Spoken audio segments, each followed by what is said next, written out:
오늘 우리에게 주시는 하나님의 말씀 사도행전 27장 9절부터 26절까지의 말씀입니다.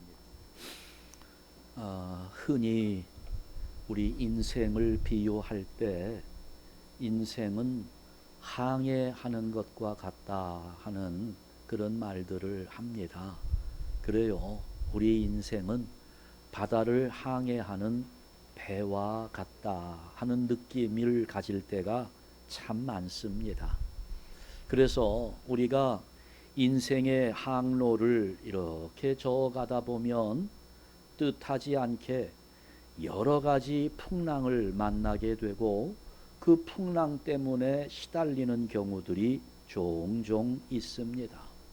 때로는 실패를 하고 환난이 찾아오고 질병이 생기고 물질의 어려움들을 겪으면서 많은 풍랑의 순간들을 지내는 거죠.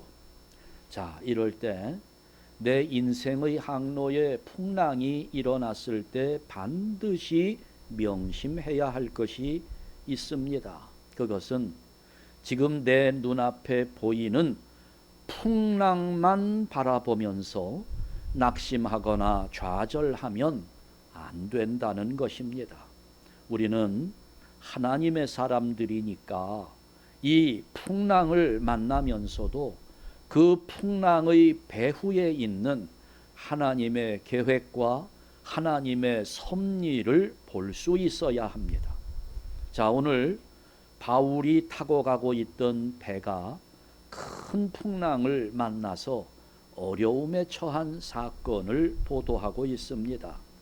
이 사도 바울이 겪어낸 풍랑을 통해서 오늘 우리가 귀한 진리를 깨닫기를 원하는데요. 과연 우리가 인생 항로에서 겪는 풍랑의 원인은 무엇일까?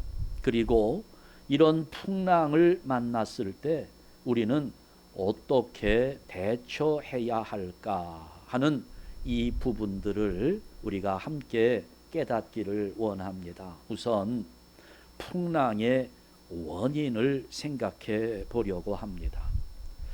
자, 풍랑은 두 가지가 있어요. 두 가지로 나누어서 생각해 볼 수 있습니다.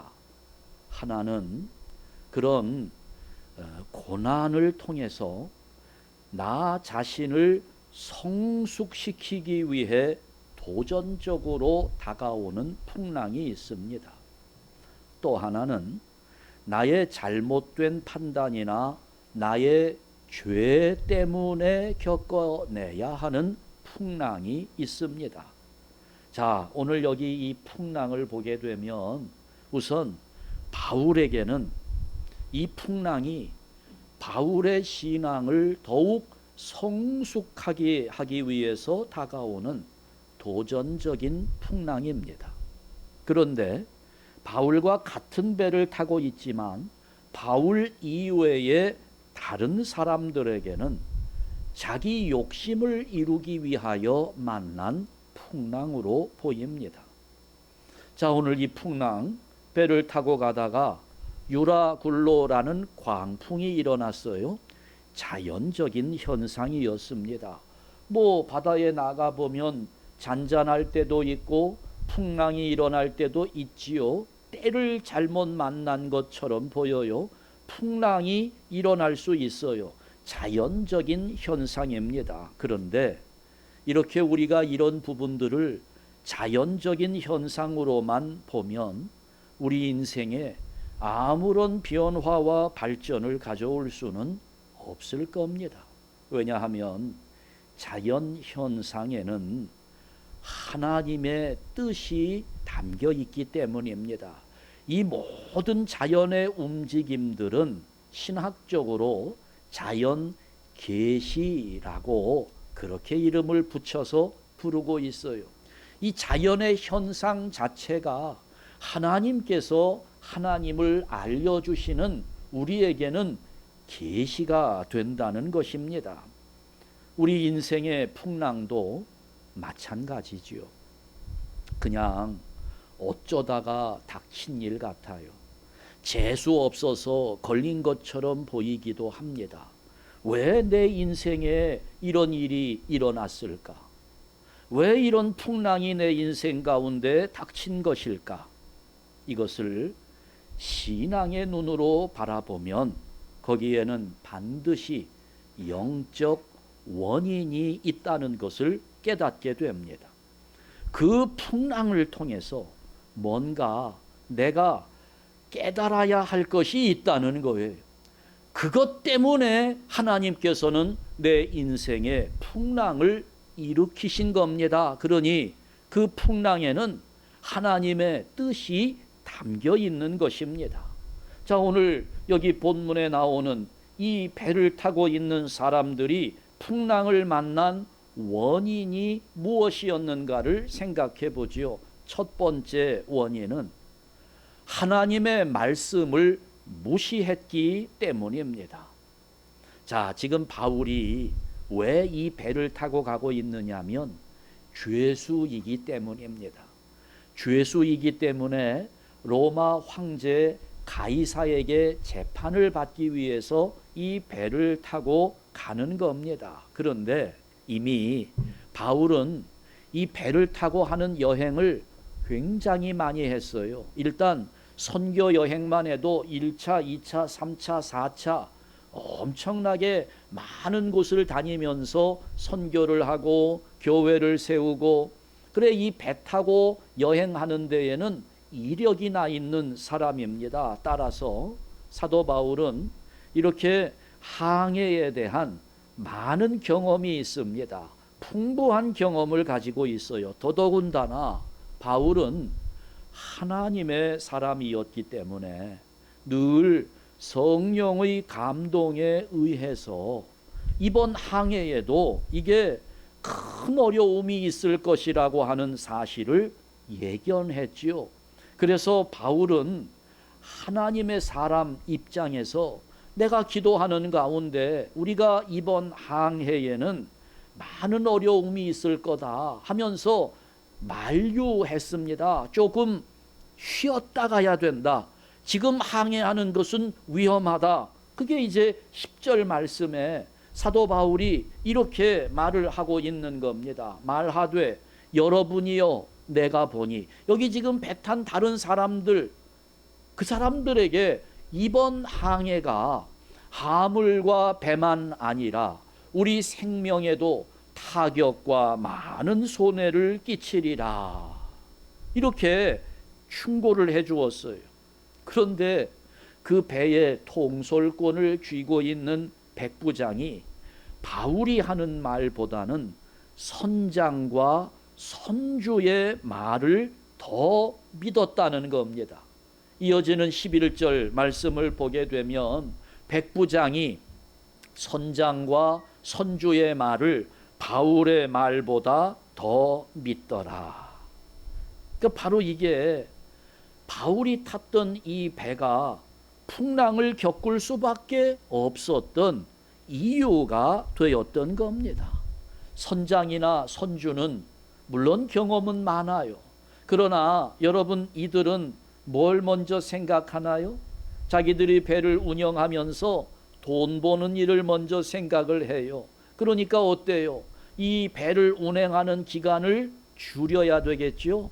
기간을 단축하는 것이 더 돈이 된다는 것을 벌써 계산하고 있는 사람이었습니다. 그러니 빨리 항해를 마쳐야 된다는 거죠. 그래야 우리에게 이익이 돌아온다는 겁니다. 보세요. 그러니까 지금 바울의 말이 있고 선장과 선주의 말이 있어요. 결정권은 백부장이 하는 겁니다. 누구의 말을 따를 것인가? 선장과 선주가 경험이 더 많아 보입니다. 이들이 더 전문가처럼 보입니다. 이들의 말에 더 신뢰가 간 거지요. 바울은 하나님께 기도하면서 하나님이 인도하시는 대로 뭔가 예측을 한 것이었습니다. 예언의 말과 같은 그런 모습이지요. 여기에서 백부장이 결단하는 겁니다. 누구의 말을 들었다고요? 선장과 선주의 말을 따랐다는 겁니다. 하나님의 말씀보다는 인간의 경험을 선택했다는 거예요. 여러분, 우리 인생이 그런 겁니다. 하나님의 말씀보다 인간의 경험이나 인간의 방법이나 인간의 이익을 앞세우다 보면 결국 풍랑을 만나게 되고 거기에 시달릴 수밖에 없는 겁니다. 물론 우리가 살아가는데 경험은 대단히 중요한 거지요. 지식도 필요하고 물질도 있어야 돼요. 돈이 없으면 할 수 있는 것이 별로 없습니다. 또 때로는 우리의 자존심을 지켜야 할 때도 있을 겁니다. 여기 지금 바울의 하는 말을 들으면서 선장과 선주는 아마 자존심이 일어났을 것 같아요. 네가 뭘 안다고. 우리가 이 바다에 이력이나 있는 사람들인데 때로는 그런 자존심을 지켜야 될 때도 있는 거예요. 그러나 여러분, 이런 것들을 하나님의 말씀보다 앞세우면 언제든지 풍랑을 만날 수밖에 없는 겁니다. 다윗은 예전에 이런 고백을 한 적이 있어요. 시편 9편 10절 말씀을 보게 되면 다 같이 읽습니다. 여호와여, 주의 이름을 아는 자는 주를 의지하오리니 이는 주를 찾는 자들을 버리지 아니하심이니이다. 아멘. 뭘 찾으라고요? 누구를 찾아야 된다고요? 주를 찾아야 된다는 겁니다. 주님을 의지하고 주님을 찾아야 되는데 오늘날 많은 사람들이 너무 학력이 높아요. 너무 지식이 많아요. 경험도 많습니다. 그러다 보니 아는 것이 많으니까 자기의 방법과 자기의 경험을 앞세우는 거지요. 이게 문제가 되는 것입니다. 여러분, 우리는 그러면 안 돼요. 우리는 무엇이든 나의 경험보다는 하나님의 말씀을 앞세워야 한다는 겁니다. 무엇보다도 먼저 하나님을 의지하며 살아가는 삶이 되기를 주님의 이름으로 축원합니다. 이들이 풍랑을 만나게 된 이유는 하나님의 말씀을 무시했기 때문이었습니다. 두 번째, 진리보다는 다수의 의견을 따랐기 때문입니다. 12절 말씀을 보니까 그 항구가 겨울을 지내기에 불편하므로 거기서 떠나 아무쪼록 베닉스에 가서 겨울을 지내자 하는 자가 어떻다고요? 더 많으니. 자, 여기 이제 다수결의 원칙이 나오는 거지요. 여기 머물기보다는 그래도 좀 더 따뜻하고 좀 더 지내기 좋은 곳이 있다. 조금 더 가면 베닉스라고 하는 항구가 나올 텐데 거기까지만이라도 가서 거기서 겨울을 지내는 것이 좋지 않겠느냐. 이렇게 생각하는 사람들이 더 많았다는 것입니다. 그래서 백부장은 그렇게 말하는 사람이 더 많으니까 다수의 의견을 따르는 거예요. 그래서 출항하기로 결정을 했습니다. 이것이 풍랑을 만나게 되는 두 번째 원인이 된 겁니다. 물론 우리는 민주주의 사회에서 오래 생활해 왔기 때문에 다수의 의견이 중요하다는 것은 너무나 잘 알고 있습니다. 아무래도 소수의 의견을 따를 수는 없지요. 많은 사람의 의견을 따를 수밖에 없는 것이 이게 민주주의입니다. 여러분, 그러나 여기에 함정이 있는 거예요. 다수결에 의한 결정, 이것은 민주주의의 최대의 장점이면서 치명적인 결점일 수도 있다는 것을 알아야 합니다. 이것 때문에 오늘날 다수의 횡포가 얼마나 많은 문제들을 만들어내고 있는지 모릅니다. 요즘에 보면 여기저기에서 다수의 뜻을 앞세워 가지고 집단으로 죄를 행하는 그런 일들이 얼마나 많이 일어나는지 몰라요. 여러분, 우리는 다수결이 중요하다는 것을 인정하면서도 결코 다수결이라고 하는 것이 진리와 일치하지는 않는다는 것을 깨달아야 합니다. 항상 다수결이 옳은 것은 아니에요. 언제나 많은 사람들을 쫓아가는 것이 바른 길일 수는 없는 겁니다. 오늘 우리의 원칙을 정해 놓아야 합니다. 데살로니가전서 2장 4절 말씀을 보면 다 같이 읽습니다. 오직 하나님의 옳게 여기심을 입어 복음을 위탁받았으니 우리가 이와 같이 말함은 사람을 기쁘게 하려 함이 아니요 오직 우리 마음을 감찰하시는 하나님을 기쁘시게 하려 함이라. 아멘. 그러니 여러분, 우리의 원칙은 여기에 있는 겁니다. 오늘 우리가 따라야 할 것은 다수의 의견이 아니라 하나님을 기쁘시게 하는 진리라는 사실을 알아야 된다는 겁니다. 여러분, 절대로 우리가 다수에 속아 넘어가면 안 되는 거예요. 아무리 많은 사람이 원한다고 할지라도 오늘 우리는 사람의 뜻을 따르기보다는 하나님의 진리를 따르는 자가 되기를 주님의 이름으로 축원합니다. 두 번째 원인이 여기에 있었어요. 다수를 따랐다는 겁니다. 진리를 따르지 않았어요. 자, 세 번째 원인입니다. 눈에 보이는 대로 판단했기 때문입니다. 13절 말씀을 보니까 남풍이 순하게 불매. 지금 보니까 날씨가 좋아요. 지금 보니까 괜찮은 거예요. 배가 딱 출항하면서 남풍이 순하게 부니 이렇게 출항이 성공적으로 보여요. 그러나 일시적인 성공일 뿐이었습니다. 순하게 부는 남풍은 오히려 그들의 안전을 지켜주지 못했습니다. 오히려 이것이 큰 풍랑으로 인도하는 하나의 미끼가 되었던 겁니다. 이 남풍이 순하게 분 것, 이것 때문에 그만 속고 만 것입니다. 마찬가지죠.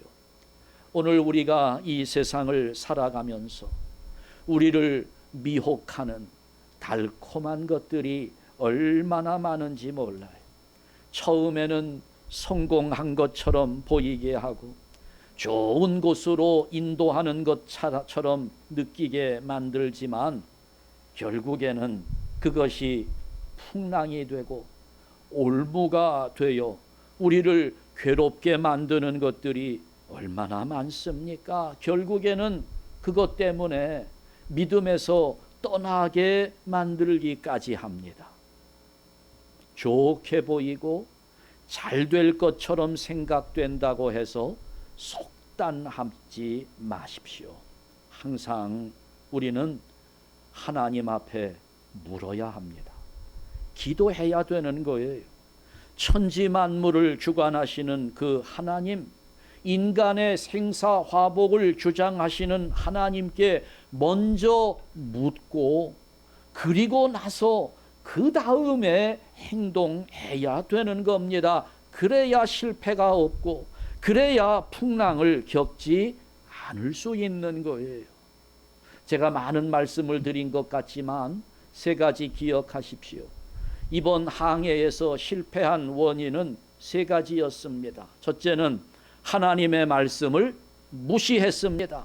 둘째는 진리를 따르지 않고 다수의 의견을 따랐습니다. 셋째는 눈에 보이는 대로 판단했습니다. 그래서 풍랑을 만나게 된 겁니다. 자, 그러면 이렇게 풍랑을 만났을 때 우리는 어떻게 해야 할 것인가? 자, 보세요. 지금 배 안에 있는 사람들은 다 똑같이 어렵습니다. 누구는 좀 더 낫고 누구는 좀 더 어렵고 이런 거 없어요. 전부 똑같이 생명이 경각에 달려있는 위기 상황입니다. 먹을 것이 떨어졌으니 다 못 먹습니다. 마실 물이 다 없어요. 누구는 마시고 누구는 못 마시고 이런 거 없습니다. 그런데 지금 여기서 가장 힘든 사람은 바울이지요. 다른 사람보다 바울은 더 어렵고 비참합니다. 왜냐하면 바울은 죄수였기 때문에 그렇습니다. 두 발과 두 손이 묶여 있습니다. 바울이 제일 어렵게 보여요. 그런데 지금 보면 바울은 이 어려운 상황 속에서 전혀 두려운 모습을 보이지 않습니다. 하나도 두려워하지 않아요. 그런데 나중에 보면 이 배에 타고 있는 인원이 276명이라고 나옵니다. 276명이 이 배에 타고 있는데 바울 한 사람을 제외한 나머지 275명은 모두가 절망 가운데 몸부림을 치고 있어요. 가장 어려운 상황에 바울은 두려움이 없는데 바울보다는 조금 더 나은 사람들 275명은 전부 두려움 속에서 몸부림을 치고 있는 겁니다. 왜 이런 차이가 있을까요? 바울과 275명에게 이런 차이가 나타나게 된 것은 무엇 때문일까요? 한 가지입니다. 바울을 제외한 나머지 사람들은 전부 다 풍랑만 바라보고 있기 때문이었습니다. 풍랑만 바라보면서 그것을 인간적인 방법으로 극복해 보려고 헛된 노력만 하고 있어요. 구체적으로 구절을 찾아 드리지는 않겠지만 어떻게 합니까? 배를 가볍게 하려고 배의 짐들을 다 버립니다. 그래도 소용이 없어요. 그러니 심지어 배의 기구까지, 배에 꼭 있어야 되는 그 도구들까지도 이걸 다 버리는데 이게 아무 소용이 없어요. 이 방법도 실패하고 저 방법도 실패하고 그렇게 한 가지 방법들이 실패할 때마다 삶의 희망은 하나씩 사라지고 점점 커지는 절망 가운데에서 몸부림만 칠 뿐입니다. 그런데 바울이 달라요. 바울만 다릅니다. 왜요? 바울은 풍랑을 바라보지 않았기 때문입니다. 바울은 이 풍랑 속에서 모든 사람들이 풍랑만 바라보며 절망하고 있을 때 바울은 무엇을 생각했을까요?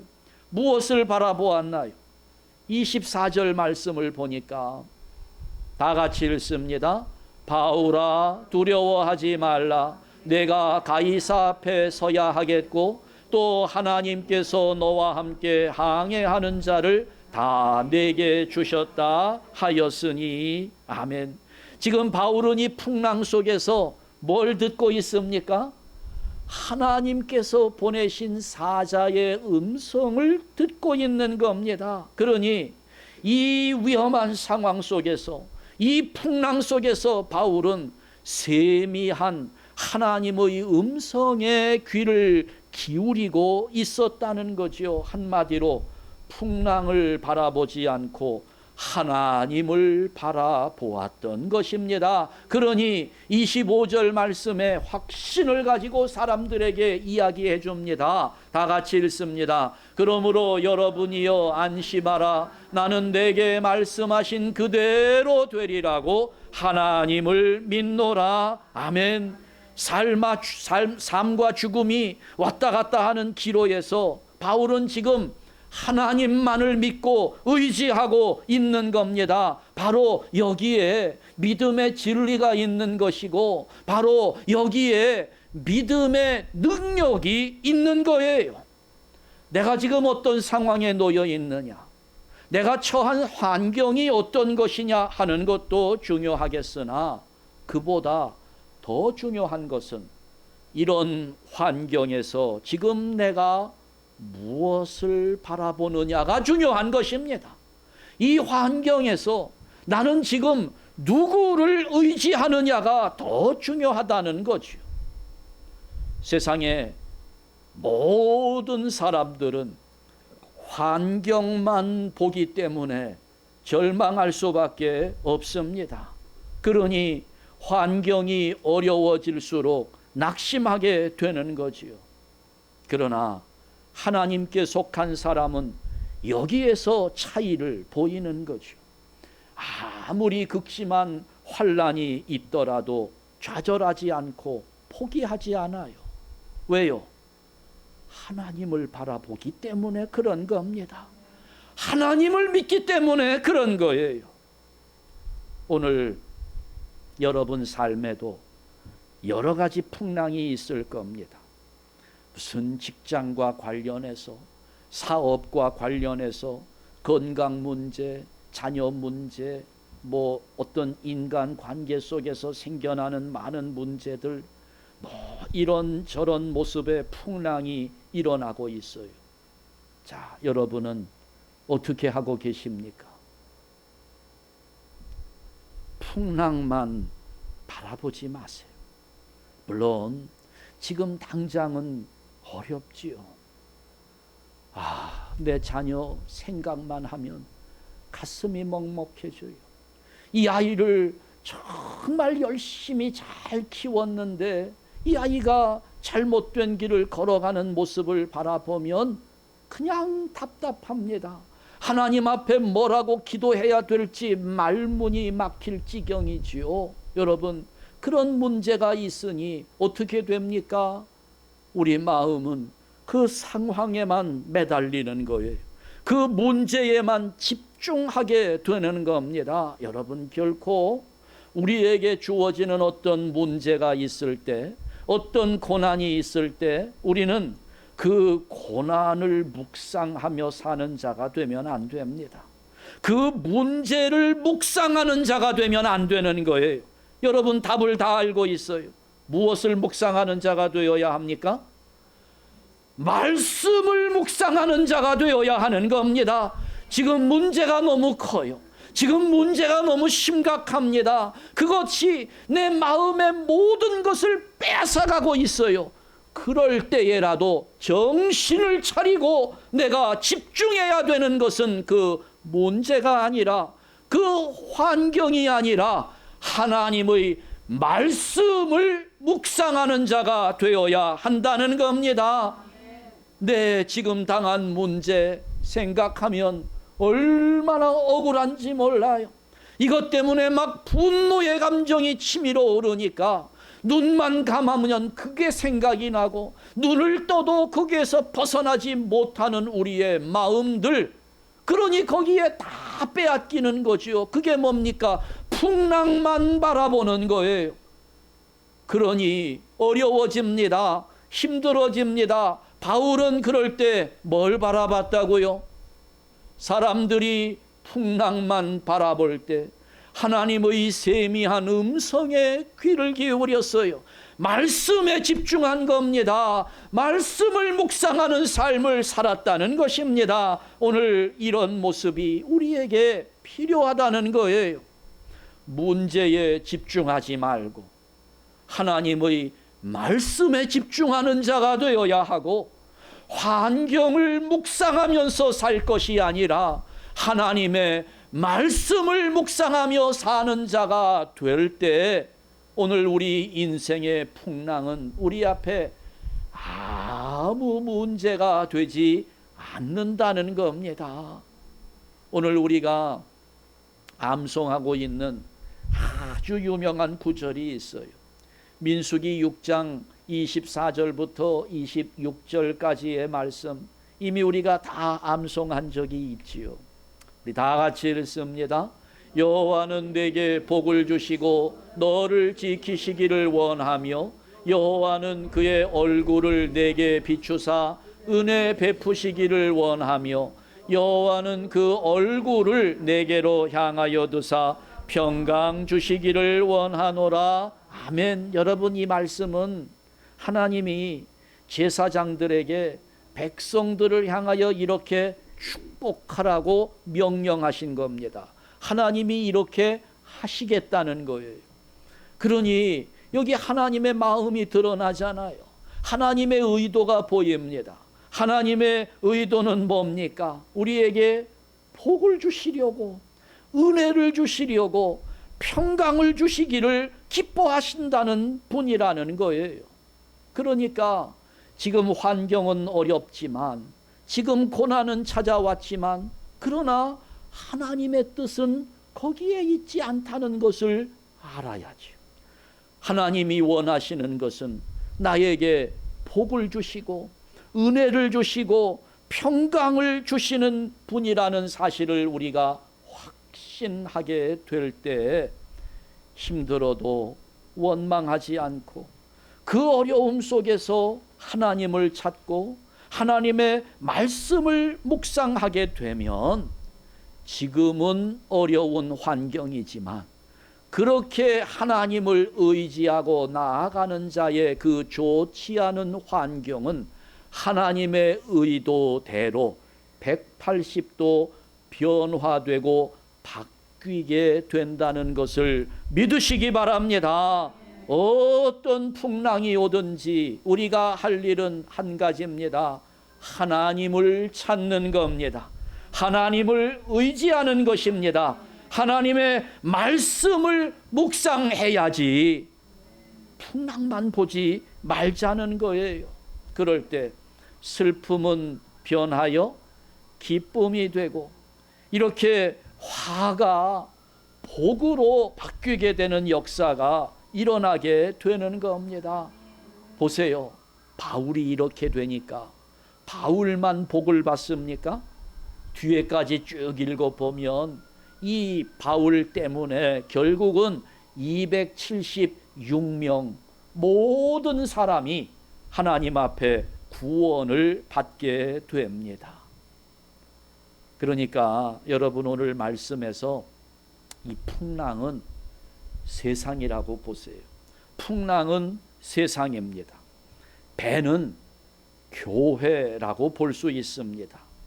그러니까 이 세상 속에서 교회와 성도는 끊임없이 시험을 당하고 어려움을 당할 수밖에 없습니다. 우리는 이런 어려움을 대처하고 이기는 방법이 오직 한 길, 이것밖에는 없다는 것을 분명하게 인식하고 확신해야 합니다. 오직 하나님만 바라보는 믿음뿐입니다. 다른 길은 없어요. 다수결 안 됩니다. 많은 경험, 학식 안 됩니다. 오직 하나님의 말씀밖에는, 우리의 믿음밖에는 길이 없는 거예요. 교회도, 여러분의 가정도, 여러분의 사업도, 직장도, 여러분의 자녀도 마찬가지입니다. 길은 한 가지예요. 하나님을 의지하는 길밖에는 없는 것입니다. 우리 한샘교회 성도 여러분들, 여러 가지 풍랑이 찾아오지요. 오직 하나님만 바라봅시다. 그리고 이 풍랑 때문에 오히려 내 믿음이 더욱 성숙해지는 기회가 온다는 확신을 가지면서 우리의 남아있는 인생들은 하나님 주시는 축복으로 가득하게 채워나가는 복된 성도들 되시기를 주님의 이름으로 축원합니다. 기도하겠습니다. 하나님 아버지 감사합니다. 부족한 우리가 세상을 살아가다 보니 어려운 고난의 현실 앞에 좌절할 때가 얼마나 많은지 모릅니다. 여러 가지 인생의 풍랑 앞에서 눈물로 밤을 지새웠던 적이 한두 번이 아닙니다. 지금도 그 문제로 인하여 우리의 가슴이 얼마나 답답한지 모릅니다. 하나님, 그러나 오늘 사도 바울의 모습을 바라보면서 우리 인생의 풍랑 앞에서 해결할 수 있는 길은 오직 한 길, 하나님을 의지하는 길밖에 없음을 깨닫게 되었으니 아버지여, 이제부터 우리들 여러 가지 인생의 풍랑 앞에서 풍랑만을 바라보며 괴로워하고 좌절하는 자 되지 않게 하여 주시고, 풍랑 앞에서라도 하나님을 의지하며 하나님의 말씀에 집중하고 그 말씀을 묵상하는 가운데 이 험한 풍랑을 헤쳐나가며 승리하는 믿음의 성도들 되게 하여 주시옵소서. 아버지여, 오직 우리는 하나님의 말씀을 묵상하는 가운데 이 말씀으로 힘을 얻고 이 말씀 때문에 승리하며 이 말씀 속에 담겨 있는 대로 하나님의 뜻을 깨닫고 이 하나님의 뜻대로 순종하며 나아가는 복된 성도들이 되도록 우리 한샘교회 성도들을 인도하여 주시옵소서. 오늘 이제 우리가 예배 후에 봄 나들이를 나아가게 됩니다. 하나님, 이 길에도 은혜가 넘치게 하여 주옵시고 우리 모두의 마음에 즐거움이 사라지지 않게 하여 주시며 다녀오는 길 안전하게 하여 주옵시고, 아버지, 오늘 하루 우리의 모든 인생의 스트레스들 다 사라지게 하여 주옵시며 우리가 기쁨으로 더욱 하나님을 찬송하는 복된 시간을 가지도록 오늘 우리와 함께하여 주시옵소서. 예수 그리스도의 이름으로 기도하옵나이다. 아멘.